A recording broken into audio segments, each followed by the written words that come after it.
Ve duamızda en önemli şey şudur yani. Vaka Cenab-ı Hak bizi imanla serfiraz kılsın, önemli. Bunu hiç hafife alamayız. Cenab-ı Hak lütfuyla, keremiyle bizi cehennemden azat eylesin, uzak eylesin. Amin. Cenab-ı Hak kendi lütfuyla, fazlıyla, keremiyle ve Efendimiz sallallahu aleyhi ve sellemin şefaatiyle bizi cennetle taçlandırsın. Rüyetiyle taçlandırsın. Bunların hiçbir hafife anlamaz. Fakat bütün bunları yaparken meseleyi sadece kendimize bağlayarak değil, adeta başkalarını da böyle kendimiz içinde duyarak, insanları kendimiz içinde duyarak, onları da o sevgi halesi içine alarak, alaka halesi içine alarak, onlar için de dua etmek. Men lem yehtemme bi emril müslimin feleyse minhum buyuruyor sahibi şeriat. Müslümanların dertlerini kendi içinde duymayan onlardan değildir. Demek onların çizgisinin dışındadır. Müslümanın derdini kendi içinde duyması lazım. Onların derdiyle kıvranması lazım. İki büklüm olması lazım. Ahibbe linnâsi mâ tuhibbu li nefsike. Tirmizi mi? Ahibbe linnâsi mâ tuhibbu li nefsike. İnsanlar için sev diyor Allah Resulü. Nefsin için sevip arzu ettiğin her şeyi. Ama şöyle buyurabilirdi söz sultanı Hazreti Resulü Zişan. Ahibbe lil müminine ma tuhibbu li nefsike. Tekün müslimen derdi. Öyle demiyor da ahibbe lin nasi ma tuhibbu li nefsik tekun müslimen. Nefsin için sevip arzuladığın her şeyi, neyi seviyorsan cennete girsinler Allah'ım. Cehennemden azat olsunlar Allah'ım. Rüyetinle serfiraz olsunlar Allah'ım. Rıdvanınla nimetleri taşlandırsınlar Allah'ım derken, yahu nasıl nefsime sadece bunları inhisar ettiririm? Bu ne bencillik, bu ne egoizma. Neden burada mütekellim mal gayre geçmiyorum? Şimdi burada ateşin olursa bütün müminleri düşünüyorsun. Fakat Efendimiz linnâsi dediğine göre herhalde herkesin ondan istifadesini düşünme. İstifadesini düşününce nasıl dersin yani? Bütün münkirler, mülhitler Allah'ım seni tanısınlar.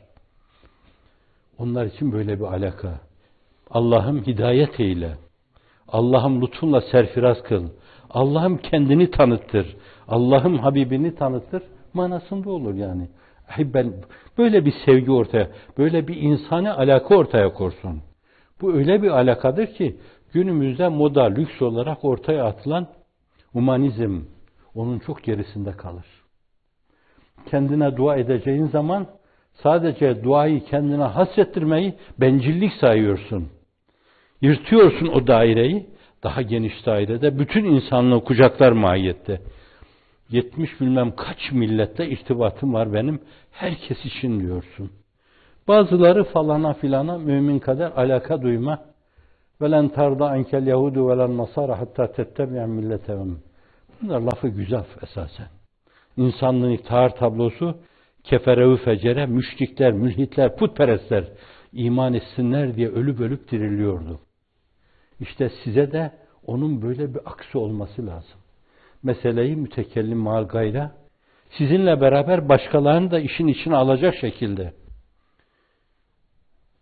ve sevgini, onlara karşı sevgini ortaya koyacaksın. Ahibbe linnâs ma tuhibbu li nefsike. Nefsin için neyi arzuluyor, neyi seviyorsun, neyi istiyorsan, Allah'ın huzur, Allah'ın kalp selahı, Allah'ın fikir selahı, beddua değil, Allah'ın vifak ve ittifak, Allah'ın sarmaş dolaş olma. Bütün insanlık için aynı şeyi diliyorsun. Tekun müslimen.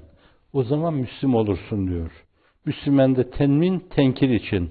Bazen tazime delalet eder burada. İşte o zaman tas tamam. Mutlak zikir kemaline masruftur. Tas tamam Müslüman olmayı düşünüyorsan, nefsin için neyi arzuluyorsan, başkaları için de gel onu arzula. Neyi seviyorsan onu sev. Neyi diliyorsan onu dile. Tas tamam, arızasız, kusursuz, etem müslim, ekmel müslim. Böyle olunca da varaditu bil İslami dine. hakikatinden istifade etmiş olursun. Allah'ın lütfuyla, inayetiyle.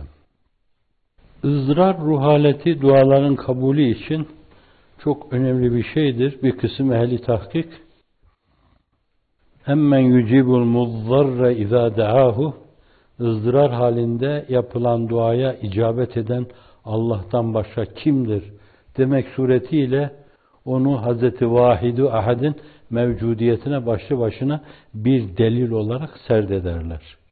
Yani Seyyidina Hazreti Yusuf'un bütün çareler sukut ettiği an nuru tevhid içinde sırrı ahadiyetin zuhuruyla orada dua etmesi gibi, Yunus bin Metta'nın yine aynı ruh haleti içinde la ilahe illa ente subhanek inni kuntu minez zalimin demesi gibi, Seyyidina Hazreti Adem'in ciddi bir hacalet içinde Rabbena zalemna anfusena ve illem tagfir lena ve terhamna lenekunenne minel hasirin demesi gibi, Seyyidina Hazreti Musa Aleyhisselam'ın hataen bir tane Kıpti'yi öldürmesi karşısında Rabbi inni zalemtu nefsi fagfirli demesi gibi ızdırar halleri Allah Celle Celaluhu kabul etmiş. Hazreti Adem'i Sefiyullah yapmış.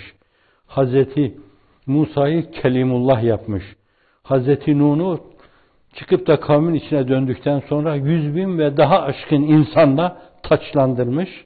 İzni ilahi ve Hazreti Yusuf'la Kıptiler dünyasına nuru ilahisini neşretmiş.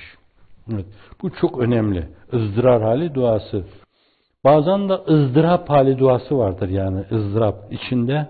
Ah keşke herkes duyduğumu duysa. Var ya, keşke sevdiğimi sevse. Kamu halkı cihan. Sohbetimi seman. Hep sohbeti canan olsa. Keşke benim Allah'ımı sevseler. Benim Efendimi sevseler. Keşke sırat-ı müstakimi sevseler. Bir ızdırap içinde böyle eğilip kalkıp ne olur Allah'ım keşke, keşke. Peygamberane bir ruh haletidir.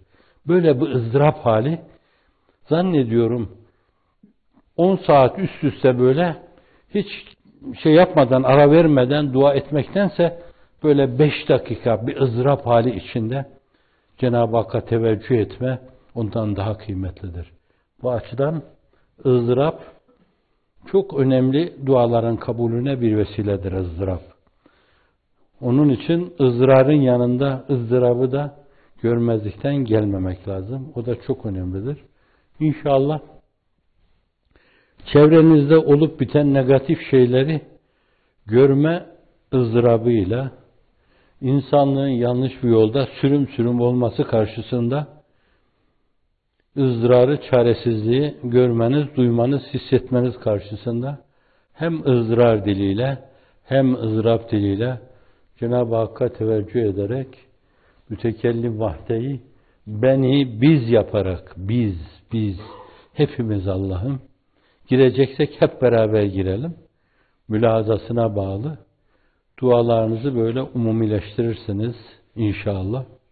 Öyle yapalım. Biz öyle olmalıyız. Başkaları şahıslar adına dua edebilirler. O bir darlığın ifadesidir. Peygamber yolu himmetin ulvi olmasını işaretler. Biz de o işaretçilerin işaretlerine uyarak himmeti âli tutmaya çalışır.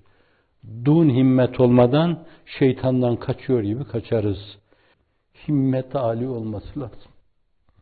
Allah'ın izniyle iyi bir manuela bulursam ben küreye arzın yörüngesini bile değiştiririm.